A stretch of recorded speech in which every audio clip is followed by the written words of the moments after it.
Brand new LCP. Now, this right here is part two to it's probably a 3-part segment. Now, I'm sure you have heard, this phrase in your life: black men are trash. It's no good black men out here, or the good black men are either gay or in jail. Our own society kind of pushes that stigma, and a lot of people they kind of just take it and run with it.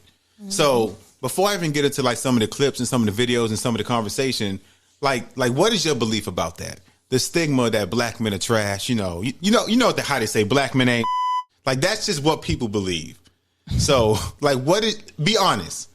Like, what is your opinion, or like, what is your perception individually? Like, what do you believe about that? I mean, I don't think all men are trash. I'm talking about black men, not outside. I don't think all black men are trash. I just think that in regards to people be having it's kind of like comparing the whole Russell Wilson and Sierra and Future dynamic. That has been a hot topic recently. Yeah. So, like, for example, I just think that sometimes some women, like, they have a preference, or they think they have a preference from like high school or whatever they think is in, whatever. We talking about like Sierra and like how she was dating Future. And yeah, I mean, you choose, but I think at that time, you're young. It's like you think you have a preference. You think you have, I like these type of guys, whatever. They're fun, whatever the case may be. And then you probably have been approached by a lot of people that were quoted on corny, and you just kind of like, not my type, that type of thing. And you have pushed them aside. And then unfortunately, with these people that who you thought were your type or who were popular or whatever the case may be, you realize that they have tendencies that is all similar. Now, because you're right, and again, that's my issue too, because I believe that, like you said, like, let's go back to what you said. Like, sometimes, like, when a woman is like younger, what's that noise? You heard that? I did too. Did you hear it? I don't know what that was. Okay, so like, it was like squeaking, but all right. Well, now, how sometimes, like, when a woman is younger, like, she may settle for, like the guy that's more hood, the guy that's like, more popular, whatever the case may be. Yeah. And like you said, she may push away the guy who society might deem as corny. But now, if you make that decision and now the guy that you chose to go to ends up being trash, ends up hurting you, then you learn the hard way. Yeah. But what a lot of people do is, like, they say, black men are trash. I'm tired of them, based off of the people that they choose to date. And that's my whole thing. I don't like when people stigmatize everybody, like all black men. And that happens all the time. I don't like that now, because it could just be, God. Okay, very well, the people that you are choosing is trash. Maybe there's a trend, and some people don't really realize that there's a trend of type of men that they date, and that they all it's happening over and over and over again. And it's because you're picking or you're attracting the same type of men, and maybe that's something that you're gonna have to change your perception or how you maybe not necessarily carry yourself, or I ain't saying like change your personality or nothing like that. Nobody said no, but sometimes you might have to change in a way, like you said, how you carry yourself. Because now, again, if you look at social media, like it always goes back to that. If like you have an Instagram account and all of your pictures, you half naked, you sideways, you showing your butt, everything like that. And now all the men that's coming to you is men that want to have sex. Then it's just like, that's the type of energy that you putting out there. Exactly. I mean, I get that.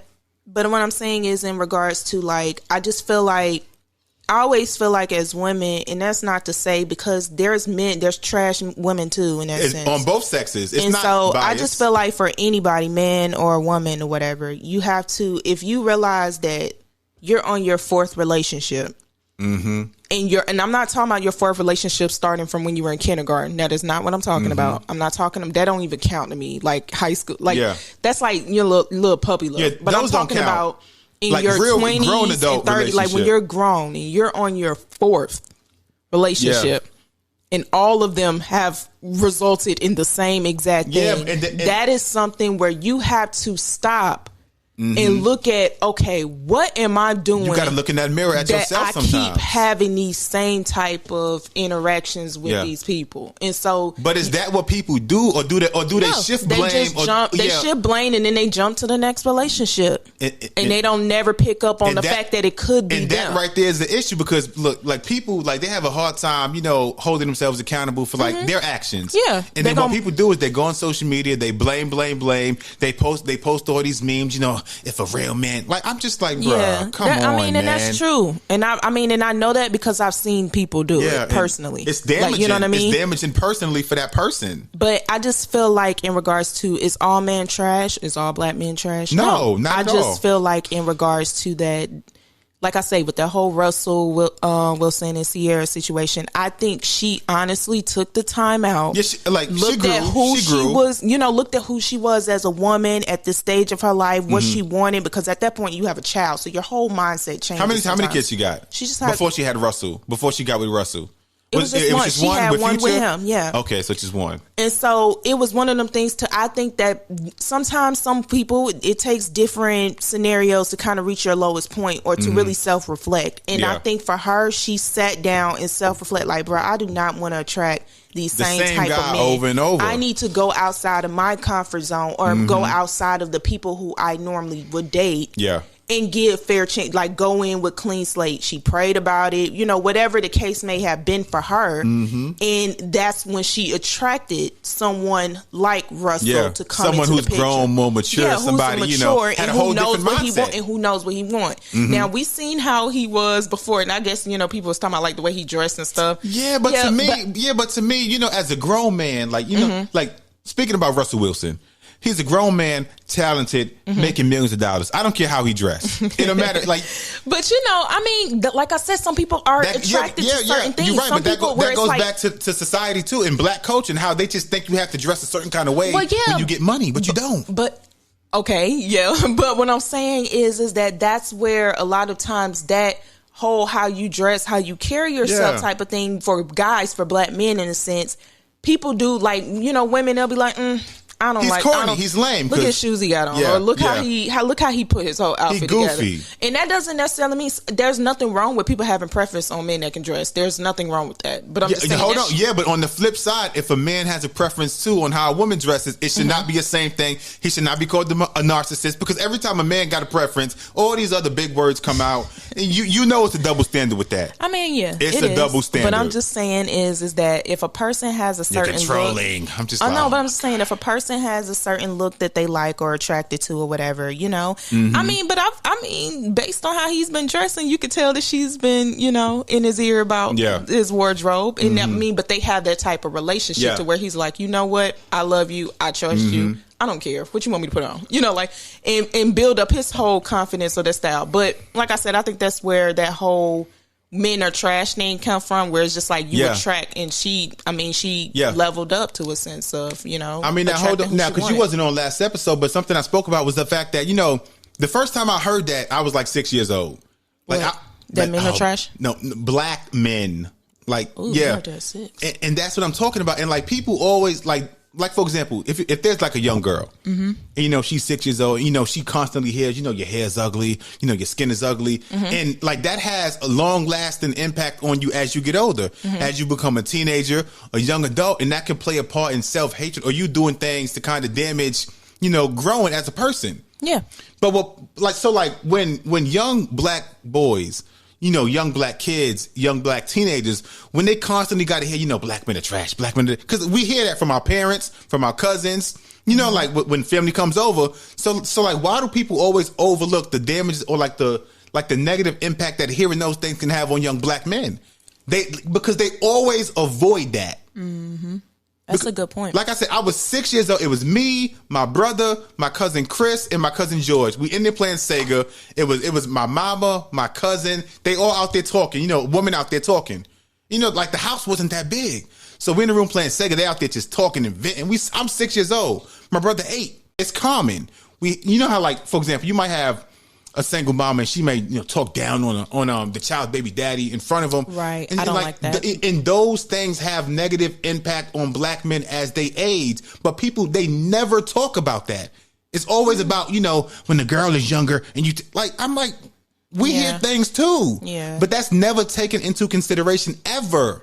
Or the whole notion of being, I don't like, not to say I don't like, but I do think it has an impact, the man of the house thing. It's often an excuse for the guy to not have emotions or the boy to not be able to I'm talking be about hurt by words. Words hurt. No, but I'm talking about young young black boys hearing in the household, and they're seeing their mama like, oh, you the man of the house, but they're 7. You know what I'm saying? Or they're 8 years old. And I just feel like you have to grow up with that notion of, I have to grow up faster. I have to do things for my mom because there's no man. So it's almost like a resentment in a sense. So I feel like those have a different. Hold on. See what you said, the resentment. Because remember a couple years back, me and my mother, we didn't speak for like a year. And a lot of it goes back to that. It goes back to the childhood. It goes back to, like I said, I was 7, 8 years old, have to be the man of the house because, like my older brother, he had a lot of things going on mentally. So like I was the quote unquote the man of the house, like the person that she trusted to do things. My mama, she had to work. My sister was like 4 years younger. So like I was 10, 11 having to do a lot. And like I didn't really realize like the huge like impact it had on my mental health until I got older. 7, 18, 19. I'm like, just like the weight of like having to carry, so much from like age 9 to 10, 11, 12. I'm 13 working at the daycare up the street, being a custodian at 13, getting paid, giving my mama half the money. Like it was a lot. Yeah. But then as I got older, I'm like that really had an impact on me. Yeah. And then me and my mother, we had a conversation about that, and she didn't really understand. Like she was the same thing you said. Well, you were the man of the house. And I'm just like, it's kind of dismissing the impact that those things can have on a young black kid. I was a kid, basically. Yeah. And to have that type of responsibility.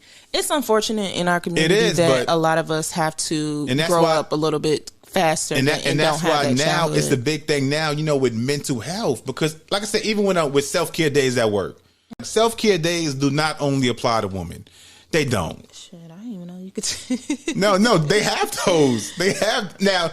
Some jobs you might not get paid to take it, but they're gonna be like, "Oh, you just want off, right?" Yeah, okay. Yeah. Well, to relax, you can have them off, but but sometimes I'll put it in as a sick day. But sometimes you need it. Oh yeah, remember a couple months back where I got into the car tonight at work, and I told my boss, tomorrow, like I don't really know if I'm like mentally prepared to go. He said, you know what, stay home, like take a day to yourself, self-care day. I'll pay you for the whole day. I stayed home, got paid the whole. Everybody ain't got jobs like that. Yeah, and that's why it matters too. Like the jobs you get, the supervisor, your boss, if they, because some jobs don't care. No. Like you could break your leg today. If you don't show up tomorrow, you're gonna get fired. And it sucks, but like that's just how it is sometimes. But hold on, I got a clip I want to play now. This was from, let me see, 3 years ago. Well, black women shared their challenges with, what is that noise? Black women shared their challenges with dating black men, but this is on their own. Let's hear what they had to say. I think about black men and dating in general. I think about their preferences, and sometimes I don't feel like they're always checking for us. Hello. So I think specifically of a well-known celebrity who has been highly publicized for beating black women.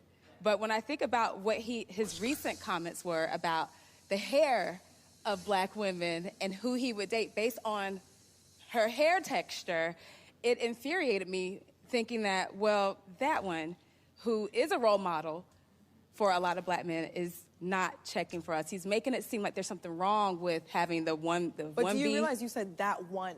That could be for any but race. That's not just it's him. That one. It's right, but it's not just him. Within the industry, they are fetishizing mixed women. They do. For sure. They do. But just if you have any sort of exotic, and that's the problem. You're right. That's what you're talking about. You're absolutely right. Thank you. I'm going to go all the way back there. I grew up in a family that I was too dark. Okay? I was too dark, but then at the same time, my grandfather was a white man. But as I grew up, black men weren't interested in me. White men were attracted to me, okay? But my attraction was always a black man. That's what I want in my life, okay? The black men, they're there for us. There's an understanding. There's a, I don't have to try. I can just be. So, I guess starting with you, like, what's your opinion on that? I guess you do as a child, you hear, as you were stating, like, black women talk you hear about things, it all the time. where you hear those type of things. So I remember I didn't realize it then as a kid. Realize what? Because what was said to me as a child by someone who used to watch me all the time. And they were like older, you know. Was it an older man or older woman? Woman. Older woman, okay. And so to this day, you know, my mom was like, it impacted my older sister of hearing that about her. Wait, what did y'all hear? I'm trying to. Well, she stated that she used to call me Godzilla. And this was a black woman that said it, or was it a black man? I had to been about maybe 3 or 4. I wasn't in school then. I wasn't in school yet, and I did go to school early, so I had to be Was like it family 3. or was it somebody like just a random? It was a family member. Okay. And she used to. I remember. I have memories of me going over there all the time and wanting to play, and I just remember she used to have me just sit and watch TV in the living room. I couldn't go nowhere else. I just had to. So how did the Godzilla term even come into play?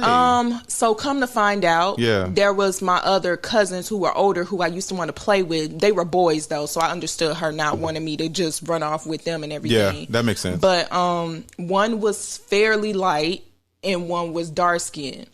And I remember, you know, like in regards to, she used to like say, and I remember when people was like, she had a very negative thing about dark skinned kids. But you're not dark. So I'm chocolate, but I ain't like caramel. yeah. But I'm saying is that one of like the one that was light skinned, he got all of the special, you know, the special treatment and everything. So like he was able to, you know, okay, there's a pool outside, there's a, you know what I mean, like he can go swimming. He's able to, you know, like all of these different things. And so he just got a little bit, it was favoritism towards the, you know, the one that had the fair skin.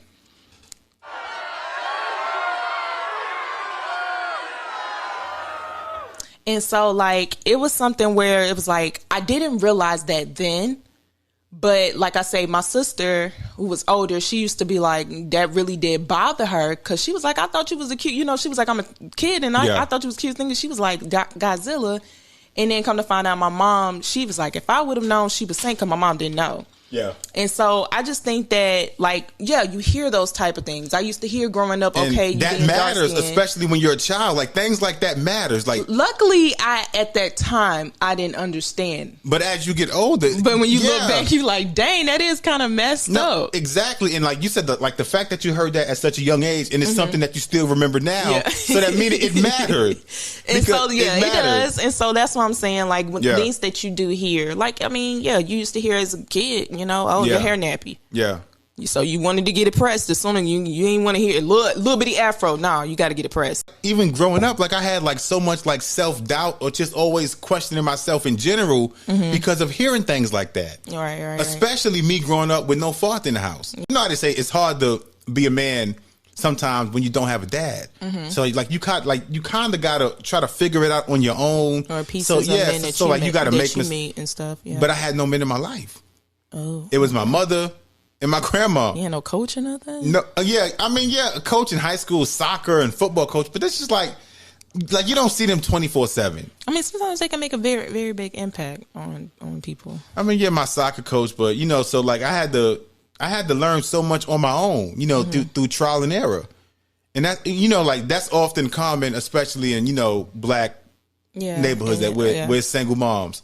So that's why I said those things matter, especially when you're young. So, but I just want to get to a point to where, like, we just stop ignoring the fact that young black boys, that we hear negative things too. And that's why I'm always against when I hear, you know, it's common. Like when I hear like single memothers bash their child's, you know, other parent, especially in their face, even on social media. That is one thing I have to commend my mom. My mom, same thing, never did it. Never bashed my dad, like never. I never heard her say anything negative. If anything, she said, when I started getting to that questioning stage of, well, where is he? You know, type of thing. She just said, you got to kind of figure it out. She said, we fell out of touch and I cannot, I don't know where I don't know where he's at. And so it's something that I do commend her, because all these years later, Here I am 32 and have developed. He popped up. Exactly. For some strange reason, I don't know. For some odd reason at a late age. Yeah. I was able to come across and develop a relationship with my dad and my siblings on that side. So, but if I would have heard all of those negative things, the bashing, the criticism, then CC. And now, that would have had a very big impact on me wanting to create a relationship with him. And that right there is my issue too, because had she had done that, because even if your mother had the worst relationship ever with him, like if she pushed, her hatred, her trauma that she had on you, now you're like, as a young girl, as a teen, like you're already growing up in your mind hating them because of what she said. Yeah, that's true. I mean, and then you still kind of mad too, because you're like, well, dog, how you lose touch? That type of thing. Yeah, but sometimes you don't. What was the show Bel Air? Like how I was with Bel Air. Remember? Yeah. Like I said, sometimes you don't. Like, they stay awake because that be real. They be like, it be reason. It be the parents. It could be somebody, the auntie, or it could be just their esteem on I've been gone for so long, I don't even know how to approach you. Yeah, because that's a valid point, because you know what I mean, I don't even know how. If I've been gone 15 years, like you don't really know how to jump back in. Yeah, you don't know how. And so that's very valid though. So I do commend, you said your mom didn't do that, so I do commend that. Never did that. Never did that. And I don't like the idea of that. Like the child shouldn't have to hear that. The first time the only time I spoke to my father, I was 12 years old. He called out the blue, out of nowhere. He called, he called to speak to my brother. He said he was going to send me and my brother some sneakers. It was just first time ever, out of nowhere. Mm-hmm. Nobody. Nah, I don't know why, but I went to the phone. He asked my shoe size, sneaker size. Asked my brother the same thing. Said he was going to send us some Jordans. That was 20 years ago. Never got the sneakers ever. Oh man. Yeah, but like I said, like even in that moment, like my mom said that was the first time he called in 10 years. She picked up the phone. I was right there on the sofa. My brother, she ain't curse him out. It was no negatives. It was just like, just gave us the phone. Yeah, like I ain't got nothing to say. That's y'all. I mean, and that's kind of how it is. It's like what you did on your end. Yeah, I have no interruption with what your dad did. Like in that. They grown. They grown. So it's just kind of like what you could do. I mean, that's y'all relationship. If y'all want to mend it, okay. If y'all don't, if not, it's just let it be. That's a personal choice. Yeah, and so I just don't want to have. I think moms sometimes they think of like, I don't have no influence on your relationship if you do decide to have a relationship with them. Yeah. So. Now, like I said, now before I let you get out of here, now, last thing I want to ask, like, do you have any advice out there for the women who just have this perception in their mind that, all black men are trash?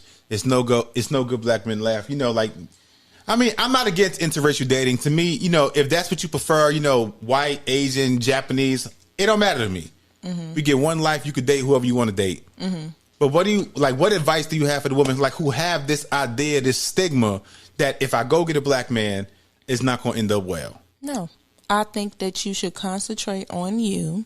That's first and foremost. You'll find out a lot about yourself. Mm-hmm. And then you'll also see that you attract certain type of people if you're about your business and just kind of like, about... Yeah. Learn about self, you know what I mean? And so I just feel like how you carry yourself matters. I'm sorry. It does. And if you go out there searching at clubs and stuff, you're going to get the same type of person. Yeah. Or you're going to get, I just feel like... No, you're right, because that's a valid point, because like no man ever says, I'm going to go to the club tonight to find my wife. Nobody says that. There's probably a very small percentage that have found their wife in the club. Yeah. I'm not going to sit here and say none, but there's a small percentage. Now, I'm not saying none, but you got to understand that if you found your man in the club, chances are he going to keep going back to the club. Exactly. So you got... Strip club and all. So that's what I just feel like there's certain things you have to... I'm not saying for you to lower your standards and just date not at all, but just lower it. What I'm saying is to just those small. You have to be able to take some pros and cons, right? Yeah. But I just feel like you have to be able to take some pros and the cons. You got a whole list, because I've heard some crazy lists. You got a whole list, and on some lists it's just okay. One of the things is he got to know how to dress. Kind of dim that down a little bit to kind of, because who's to say? I mean, but sometimes he might have the best personality, but he just can't dress. Like you can teach him. Those are teachable things. I fully agree. So, I appreciate you for stopping by. I'll be back after the break. We're going to close out the episode. Brand new LCP.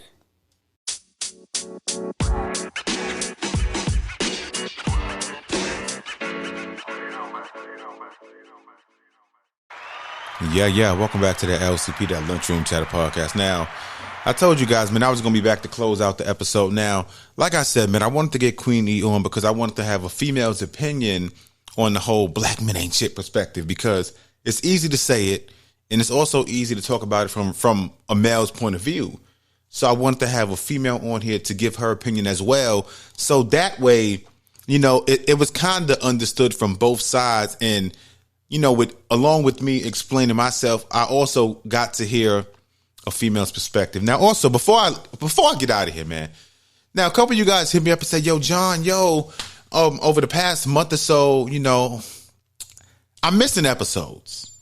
I'm going to say right now, within the past 3 weeks, I believe I have about 3 extra bonus episodes that came out on Lunchroom Plus. So if you have an iPhone, you have an iPad, and you go to the Apple Podcast app, you'll see that there's bonus episodes on there. So if you guys want more episodes, bonus content, extra episodes, extra topics, subscribe to Lunchroom Plus, which is exclusively on Apple Podcasts. You guys tune in, you get bonus episodes, bonus content. So because it's some topics I just might not cover here, or personal things. But when you guys subscribe to Lunchroom Plus, which is exclusively on Apple Podcasts only, it's bonus episodes, bonus content. Everything is over there at LCP Plus. But as you guys know, man, it's your man John A. Schultz, sexiest man on earth.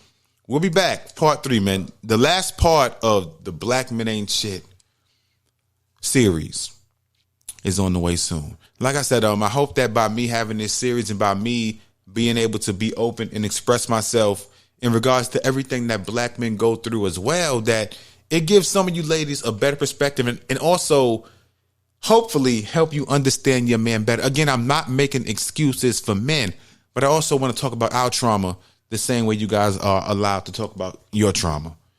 You guys know this is that Brand new LCP. We out this bitch.